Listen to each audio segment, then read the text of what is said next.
মাধ্যমিক পরীক্ষা দিতে গিয়ে অ্যাডমিট ভুলে যাওয়ায় পুলিশের তৎপরতায় পরীক্ষা দিতে পারল এক পরীক্ষার্থী। জানা গেছে এদিন অঙ্ক পরীক্ষা ছিল ওই পরীক্ষার্থীর নাম অরবিন সিংহ।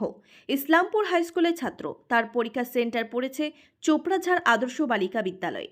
জানা গেছে এদিন বাড়ি থেকে বেরিয়ে পরীক্ষা সেন্টারে যাওয়ার সময় সে দেখে তার অ্যাডমিট আনতে ভুলে গেছে।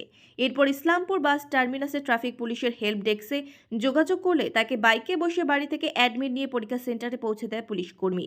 তবে পুলিশের এই কর্মকাণ্ডে সাধুবাদ জানিয়েছেন অভিভাবকরা। পাশাপাশি পুলিশ সূত্রে জানা গিয়েছে ইসলামপুর বাস টার্মিনাসে ট্রাফিক পুলিশের পক্ষ থেকে হেল্প ডেস্ক বানানো হয়েছে এবং দুজন ট্রাফিক পুলিশ এখানে উপস্থিত থাকেন। যদি কোনো পরীক্ষার্থীর অসুবিধা হয় দ্রুত সমাধান করার চেষ্টা করেন ট্রাফিক পুলিশ। কি হয়েছে সমস্যা? আমার অ্যাডমিট ভুলে গেছিলাম, পুলিশ দাদা আমাকে অফিসে নিয়ে আসলো, আমার হেল্প করেছে। এখন কি পরীক্ষা সেন্টারে নিয়ে যাচ্ছে? হ্যাঁ। কি নাম তোমার? অরবিন সিংহ। কোন স্কুলে পরীক্ষা তোমার? এই যে চোপড়াঝাড় আদর্শ বালিকা বিদ্যালয়। আচ্ছা, খুব ভালো লাগলো, পুলিশের সহযোগিতা আমাদের খুব ভালো লাগলো এই সেন্টারে।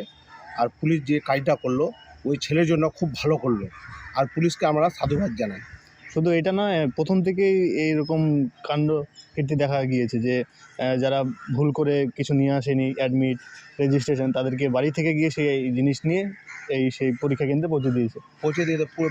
পুলিশ খুব ভালো কাজ করেছে। এর থেকে আর কি করবে, ওদের যতদূর করার ওর থেকে বেশি করেছে। ওই ছেলের জন্য খুব উপকার হয়েছে। আপনাদের কি পরীক্ষা দিচ্ছে এখানে? আমার ছেলে পরীক্ষা দিচ্ছে। ছেলে পরীক্ষা দিয়ে কোথা থেকে আসছেন? মেলামার থেকে। কোন স্কুলে পড়ে ছেলে? ইসলামপুর হাই স্কুলে। কী নাম আপনার? গোলাম মুস্তাফা।